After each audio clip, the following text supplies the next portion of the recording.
Welcome to the Walk Cycle Workshop. This is a list of things that I wish that I was told. I'm celebrating 10 years in animation, and this course is a 2D animation, but I learned a few things from doing 3D that I think carry over well. So I'm gonna try and share those. I have done a lot of 3D and then moved into 2D. So here's Stella Walk on the right. That was something I did early in Animation Mentor, and I just kind of kept tweaking it a little bit here and there. And it's based on some live action reference that I will include later. And then the walk cycle on the left is Preston Blair, Bunny Rabbit. It's part of his excellent book, Cartoon Animation. All right, so there's the man. So Don had a great course curriculum. Since it was traditional and a remote class, it was a lot of drawing and scanning drawings. But Bluth was a nice guy, and it was a good base of knowledge, I'll say. Drafting part of his course, so negative and positive space in drawings, and flipping images to kind of look at them more closely. But as many of you are Pomeroy students, you know the value of John Pomeroy. They have a lot of the same style in some of their exercises as well. I think Dog's taken both Bluth and Pomeroy, so he knows very well. And yeah, the Pomeroy is kind of the more advanced version of Bluth's curriculum. So it's good just to hone in on the important information and go right after it. I also did 3D animation at Animation Mentor, and I took a few workshops at Animation Collaborative. This is me at ILM on graduation day with Bobby Beck taking a picture with Yoda. And it was a good way to do 3D animation, was to do the curriculum of Animation Mentor and get sort of a base of knowledge, and then go to the Animation Collaborative, which has two of my favorite teachers, Mike Makarovich, Victor Navone, and just continue working on shots. So here's the outline of the class. We're going to talk about getting some basics down, and then going into pose to pose, and if there's time, if people are interested, we can do a little walk demo at the end, which this little pair of legs walking I did last night, so we can talk about that and go further with it. So these are my two favorite books. I am sure they're well known to you guys. The Animator Survival Kit by Richard Williams and Cartoon Animation by Preston Blair. These books have very specific knowledge about how to in between pose to pose, and the cover of Preston Blair is a skipping elephant, which is probably about the hardest thing you could do in animation, throwing all that weight, which is funny. I guess elephants never leave the ground. They always have one foot on the ground, so even when they're running, they're actually walking technically. But in cartoons, we can do whatever we want. He's got one of the most simple ways of teaching this information. We're going to see this image a lot today, and you guys probably know it very well. This is the contact down, passing up, even using the different colors to outline different positions. Yeah, going contact to contact position. Also the height of the head. He's got that line going through the screen, so you can see exactly how low the down is and how high the up is. Which is funny, I don't think that up is always the highest position in a walk. I think sometimes in live action reference, you'll find the passing position is the highest. It just depends. So yeah, so this is the Preston Blair walk that I did with Reed in the masterclass for Don Bluth, and it's showing the same information, just contact down, passing up. This page is also just a treasure to behold. We're going to see the walk a bunch of times, but the double bounce, strut, shuffle, he's got the dotted line showing you how low the character is getting, and these other lines to show the hips and how low they get. He's got the far leg and far arm shaded to make it extra clear. This other page, which has sneak, run, jump, fast run, tiptoe, skip, which this is also just years of animation knowledge. So if you don't already have cartoon animation by Preston Blair, I highly, highly recommend it. It's my favorite book. So we're going to start with the Pendulum Loop, which you guys are all aware of, and it's like an easy assignment, but if you can get this right, then you can build on top of that. And easing in and easing out, it's like every step of a walk cycle, the foot has weight and it takes a moment to get it moving quickly. So in terms of tracking arcs, the footstep is going to be an important thing to compare to the pendulum loop. So what's pendulum loop? It's your grandfather clock. This is just a review for those of you who know very well. The Karate Kid had a revival with Cobra Kai, but I don't know if Cobra Kai, I don't know if they show the concept in the same way, but of wax on and wax off. It's like you have to be working the fundamentals in order to use them and apply them really well. So consider the pendulum loop to be like wax on, wax off as far as what we're doing. You gotta know that pendulum loop down pat and you will be good. Speaking of which, this is the way I recommend doing the pendulum loop in the simplest, quickest way. This is a half second from A to C, and then another half second from C to A. And I've listed the frames here. The planning is the arc itself with the hash marks. And yeah, it's just, this took not too long to do, but it was just like a very easy way to do this, was to kind of go back and forth between 2 points. And I think this would be a very short string, a very lightweight, a yo-yo that's, or something like that. And then I have, for comparison, I did one that's a smoother, like longer transition. So the hash marks are incrementally spaced, like a little bit more gradually. And it's sort of showing a longer, so this might be a heavier object. It might be a longer string or like a longer line. So yeah, here's some 3D, and we're getting even longer. This one is a second there and a second back. And on Sync Sketch, you're able to add little tick marks to sort of show exactly where the pendulum is at different times. So you can sort of appreciate the visual here of the pendulum back and forth. You can see in the upper right-hand corner is the counter. So you can see it goes 48 frames, so 2 seconds. And the next slide here is the hash marks, showing you exactly how many there are. So this is also a very gradual change between the distances. This is a hard thing to do in 2D, but it's really an easy thing to do in 3D. It's a very simple thing just to kind of like put this exercise together in 3D. It's like, it takes 15 minutes. Most of the difficult part is like creating the locators and attaching them to the objects and stuff. So side quests. If doing that pendulum loop is just too easy and you wanted to like advance your knowledge, This is Mrs. Brisby swinging back and forth. It shows the tail and it shows the cape.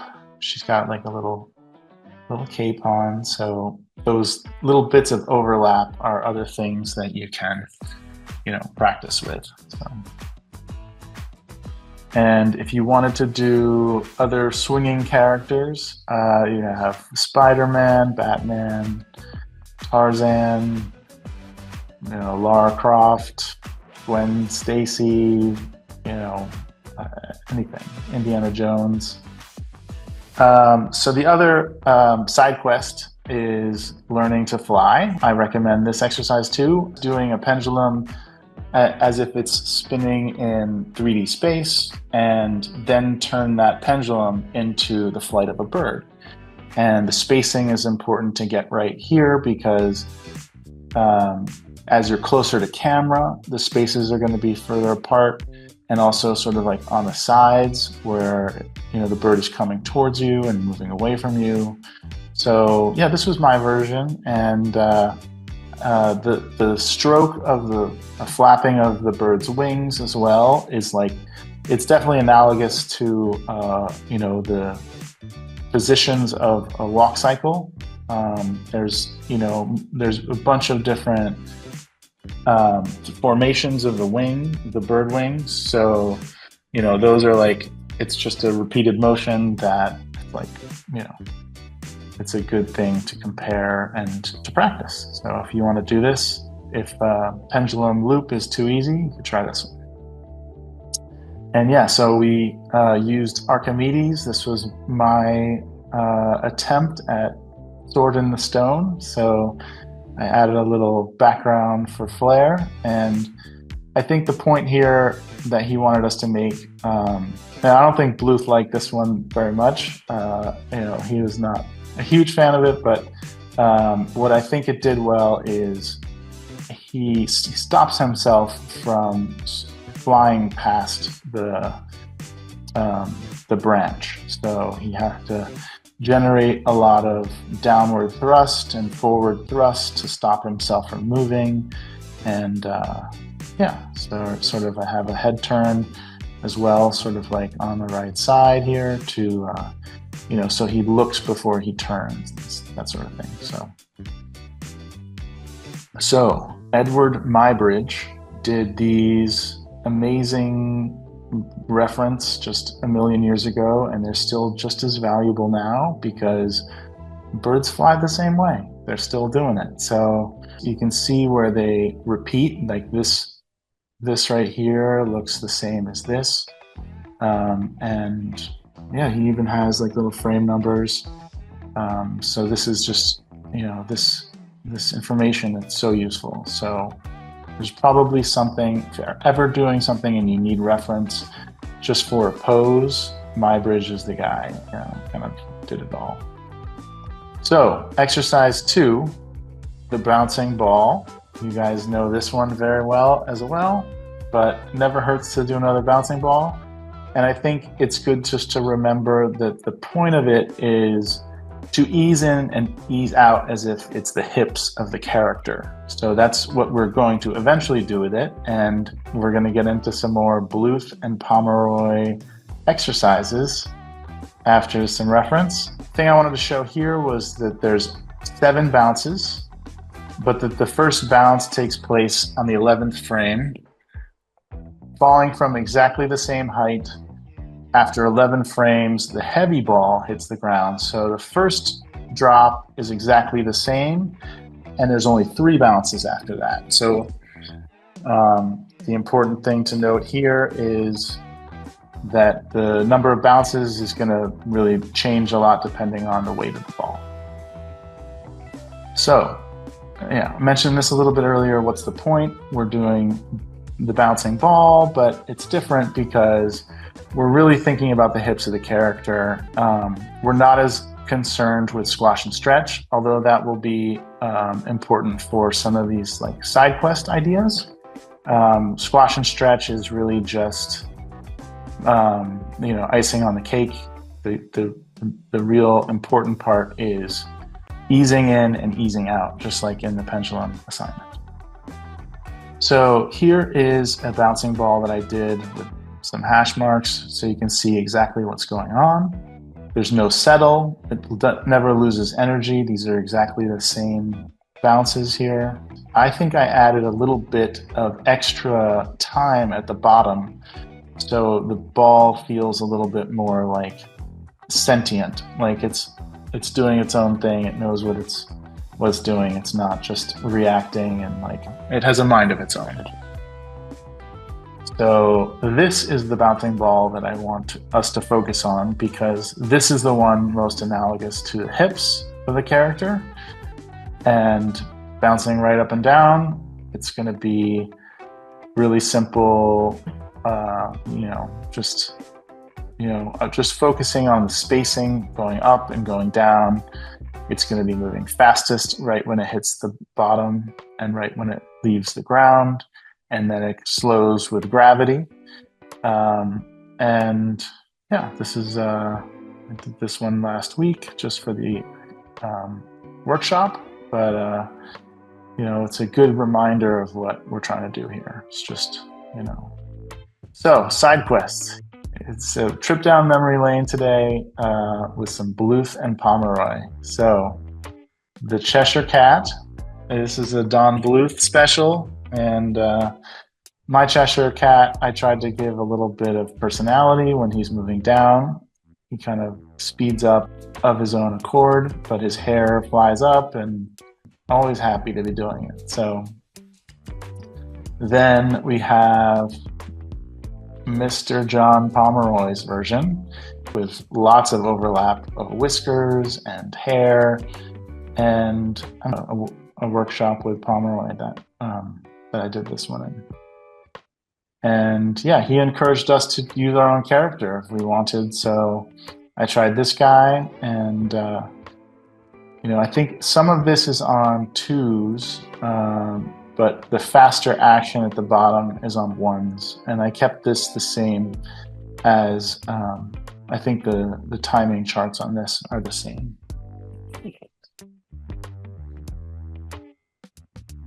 So, fast action. This is my favorite Bugs Bunny cartoon episode. And this illustrates a lot of different ways you can show speed. I love this slide just because you're getting it all in. They used every trick in the book. This is the long-haired hare, I think, and he's controlling an opera singer, and he's asking him to do things. So he's playing with him. He's making his voice go up and go down. Just wreaking havoc with the guy. Poor guy's like turning red by the end, or blue. And so we have the motion blur here, the smear frame. We have a multiple in the lower left. And the hand here, I don't think this is the size of his hand. This is sort of in motion as well. So it's like also a blur going on here. We have some dry brush in the lower right-hand corner. And then here we have the static image. This really just for comparison, so you know that this smear frame, what's going on here. So Wile E. Coyote, this is, I think, one of my favorite examples of multiples because you have so many heads, so many eyes, so many ears. I don't know if he's doing a double take or if he's just watching them go by so fast that this is, and this masterpiece, this work of art is probably on camera it's just an instant. But it's beautiful, and it shows, just how many multiples can you get in there. It shows probably that we're starting the action on the right and we're getting all the way to the left, and this is the one in between that we have.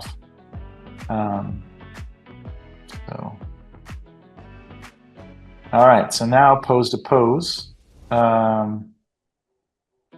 So we're going to go through the poses using Williams and Blair. and we'll talk a little bit about their difference in approach. I think Williams probably had the benefit of knowing Blair's work, but starting with live action reference from Edward Muybridge, this guy is taking off his hat, which serves our purpose because we are mostly concerned with just the legs. We just want to deal in the hips to the feet, and that's all we really care about at first anyway. So the fact that he's doing something with the hat is fine. It's like we don't see the arms swinging in perfect succession. But this is going to show us when we compare it to Richard Williams' work, and I did it just because of Muybridge's guy taking the hat off. I went from up, contact, down, passing, but usually I go contact to contact, and you can see exactly what's going on. But it's subtle. What Muybridge is showing with the grid behind this character, this guy taking his hat off, the up, it's subtle, and the down is subtle. But in Richard Williams' version, the cartoon version, it's exaggerated. And that's kind of the value of animation and of cartoons, is like we want to exaggerate things. So also the straights of the leg, there might be a little bit more bend in some of these legs. Like certainly in the down position, this leg is extremely bent, versus this one is pretty much straight the whole way. So, but also this straight in the up position, this Muybridge version has a little bit of, a break in it. So. Yeah, so pose-to-pose assignment is we're going to try and animate a walk cycle using these poses, starting just with the legs first. And the timing, it's important to be keeping it 12 frames per step, and that's just what Williams and Blair did, which makes it a march. And we're going to use a treadmill to do it, and it's going to all these will be apparent in just a moment. So if you're familiar with Ratatouille, you know that part of the message is that anyone can cook, and even this little mouse can cook, and it's a wonderful recipe. But also in the story, they mention, follow the recipe, which seems like a contradiction in terms. But I think it's just like the real message is start with the recipe, and you should feel empowered to do whatever you want. So starting with the recipe by Richard Williams and Preston Blair, one thing you'll notice is Richard Williams' version has these 4 positions, and it repeats a contact position. So 5 positions before we get to frame 13. And in the Preston Blair version, we actually have 6. We have 1, 2, 3, 4, 5, 6. So from contact to contact, there's 1 extra pose in here, which is like, it seems strange. But I was looking at this closely, and the way that I explain it would be that this extra pose here is a recovery. So it's like the down position is this one, and then right after here, it's like his foot has taken the weight, and all the weight is on this one foot here before he gets to the passing position. So, and Preston Blair didn't say anything else about the timing except that, this is frame 1 and this is frame 13. So, he just said, make this pose here, I think, one of the poses between the down and the passing position. So either frame 5 or frame 6 is going to be this position. And you may choose either one. If you want it to be a fast out or a slow in or whatever you want to try, just give it a shot and just see what works for you. So there's interpretation involved, but like this is the recipe that you guys should follow first if this is new to you. Also, the path of a foot. So I noticed this as well. This is like when you're taking a microscope to Richard Williams' incredible work. You'll notice something, which is this drawing here, which is he's trying to show all these poses that a character is going through, and it's showing you also the path of his step. So this is the path of the step that he gives. But if you'll notice, the foot, the green foot here is pointed down towards the ground a little bit more, versus over here, the foot is kind of more upright. And I would say that this is like a little bit more realistic as far as the way that people actually walk versus the way that a cartoon might walk, which is this is a little bit more exaggerated, right? And I think he's just, he's teaching too. This is like showing the down very down and up very up. Like my bridge stuff, you kind of see that it's very subtle, and this that also lends itself to kind of like not falling over. Like you don't like this one. It'd be much easier to trip if your foot was in this position here versus this position, right?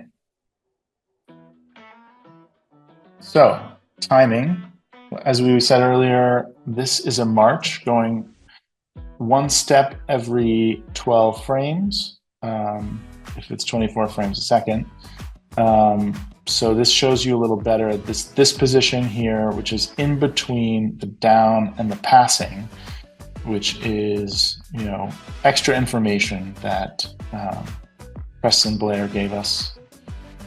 Makes me want to look through all of those struts and skips and all that information and sort of see what other kind of like free poses you get, But so this is the kind of the way people naturally walk. In Animation Mentor, they kind of made a point of that, showing a lot of different people walking, and it's just shocking how a lot of people, it's just like half a second a step. That's just how it is.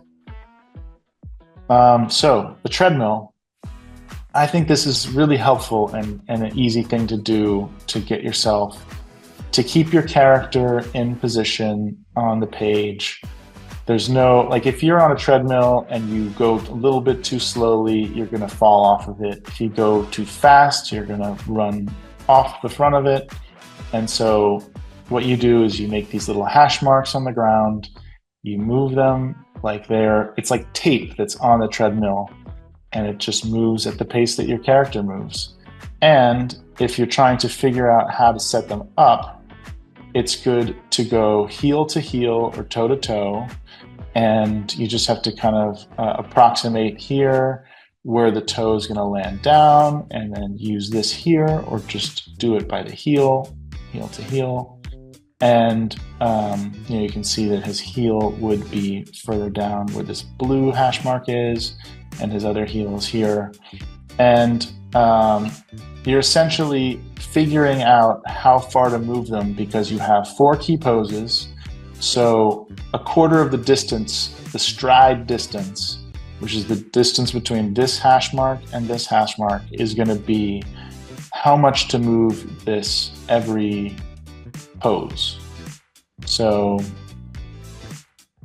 that's going to help you sort of narrow down the information. You can determine how quickly you want your character to move.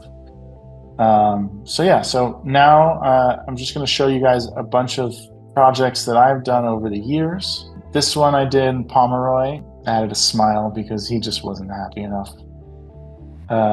You're in a field with flowers and you're skipping. You gotta have a grin ear to ear. So this one I think turned out really well. I have some things that I'd like to do with it, but this is based on Preston Blair, and I added a little bit more bend to the arm because Preston Blair's version, the arms are a little bit more straight out in his recipe. So this is also Preston Blair based run, and yeah, I think I like this.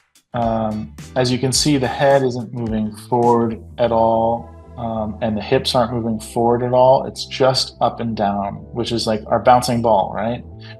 You just want to move it up and down. And ideally, you would have the hips be the first thing that you're figuring out, and then you're doing the chest, and then after that, you're doing the head, and you want to offset these things one at a time. So the chest will respond to the force given by the hips, and the head will respond to the force given by the chest. And but these are the three solid areas on a character. Is you have the hips, and then it's flexible in the middle, and then you have the chest, which is also solid, and then you have the neck, which is flexible, and then you have the head, which is solid. And so these flexible areas are going to bend and squash more, versus these rigid areas like the head and the hips are really not going to move as much. So this one's for Charlene. This was Don Bluth's masterclass, and one of my regrets is not like the way that the feet are moving and striking the ground. There's perspective, and it looks like you're seeing the bottom of the foot and the way that it comes down.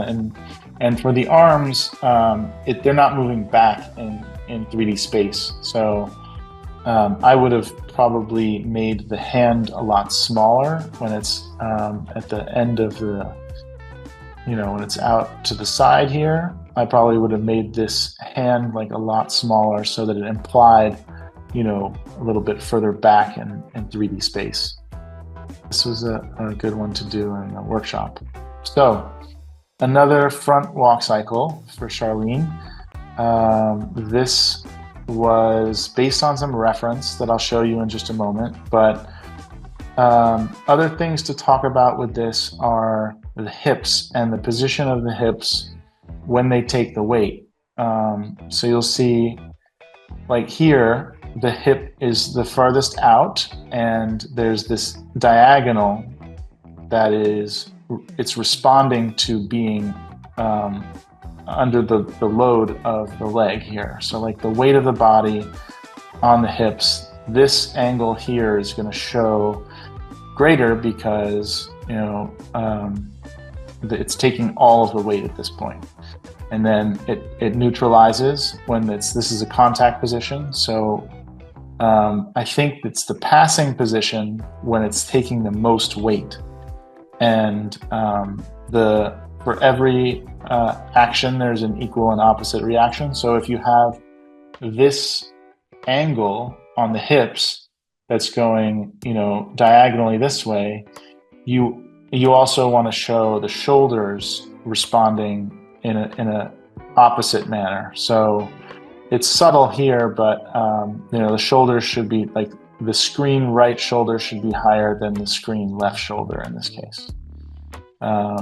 So this is a Stella walk that I did at Animation Mentor, and it was like class 2. This was like body mechanics, intro to body mechanics, and then this is the reference that I used to come up with it. And the reference, there's some interesting things about the reference here because I wanted to have 2 cameras, so I set one across the street, and then I filmed a front view so that I could see what's going on, and I synced the cameras up so that I could see back and forth the walk, and I could see that tilt in the hips, and I could see when it happens, like which pose it's happening during. So the other thing, if you can see from the background of the image, the lines of the building behind her are a little bit on a diagonal, and that's because she's walking downhill here, And then as she turns around, she's now walking uphill, which exaggerated her motion like a little bit more, which really helped to kind of show the walk. And that was like a happy accident. It's not San Francisco hill, but it's like a subtle hill. I think this is Echo Park.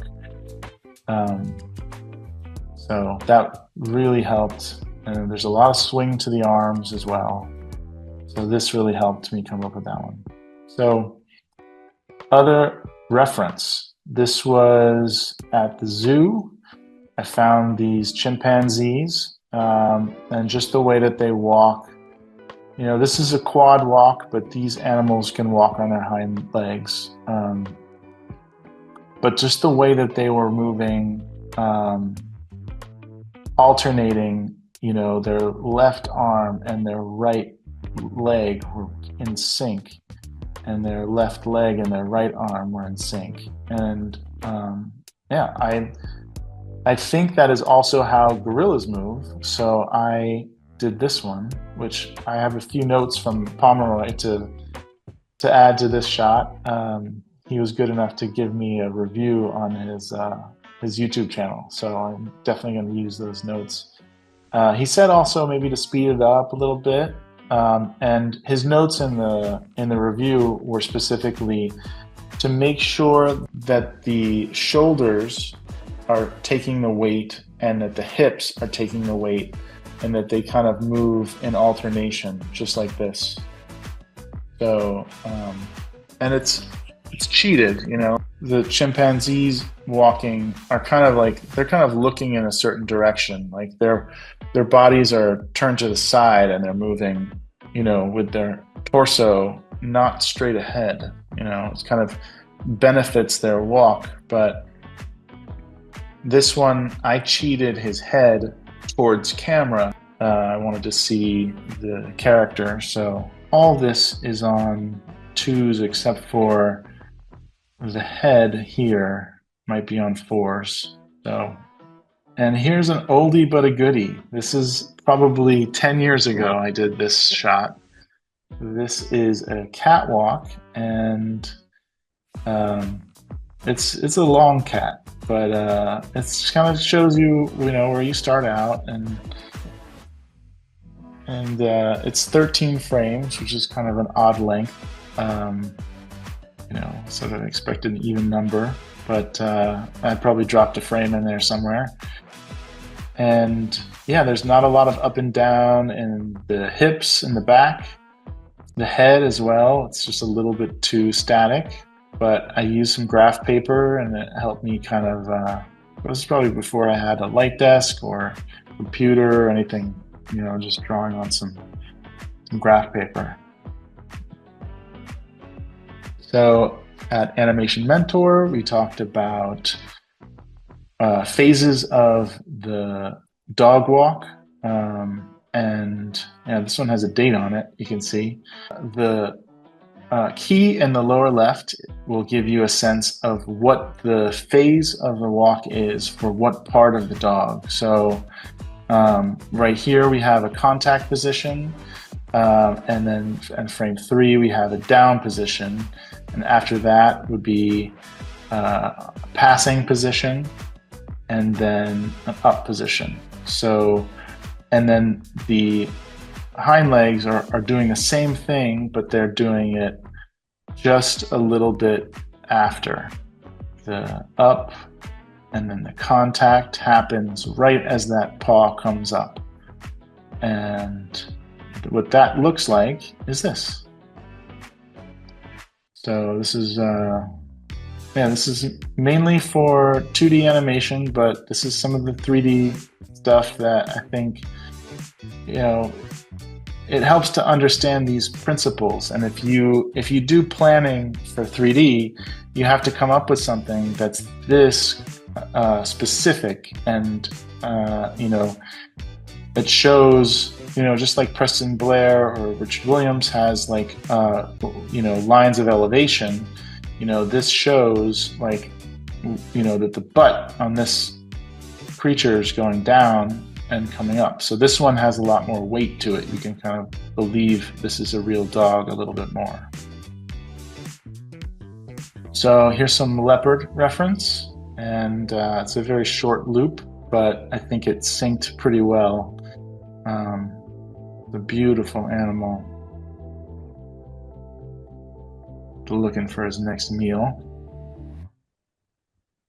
And yeah, so I think these are different leopards here. We have one in the upper right that's walking past a car on a road. And then we have one that is in a field. So this leopard is kind of a Frankenstein's monster. This is like, been chopped up and put together from different leopards. But they had about the same gait. I couldn't find side view reference of this leopard the way that I did with the walk cycle, Stella walk cycle. Yeah, so this was just sort of the best I could do to come up with a side view and a front view for this. And yeah, this was the last creature project I did at Animation Mentor, was I did a bunch of things with this creature, like had him come out of this pen, and then, he kind of jumps at this guy who's throwing food at him, and it was a way for me to get the creature to do a bunch of things. And this walk, it's a slow walk at first, and then he sort of speeds up when he realizes there's food out here and licks his lips. The idea was to kind of fake you out that, he's not interested in the food, he's interested in the guy with the food. So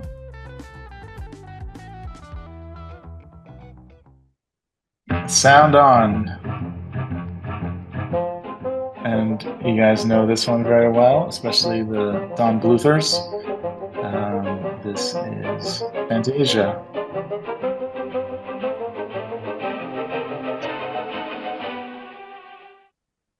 Yeah. So, and if you guys are interested, I can do a little demo with this, these legs. You just have to bear with me. I'm gonna switch over to my Cintiq, and I can screen share from there.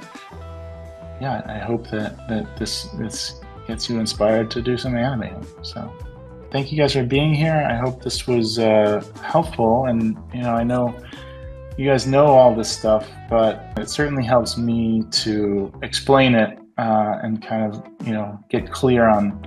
You have to explain something, it makes you understand it all the better. So like you said, it's always worth listening to it again as well.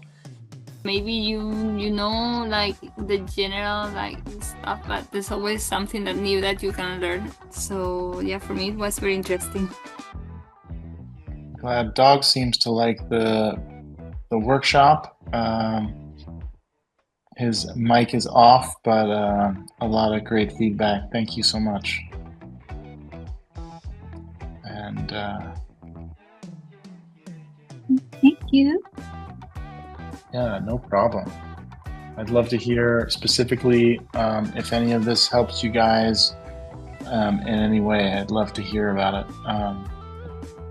What you respond to. So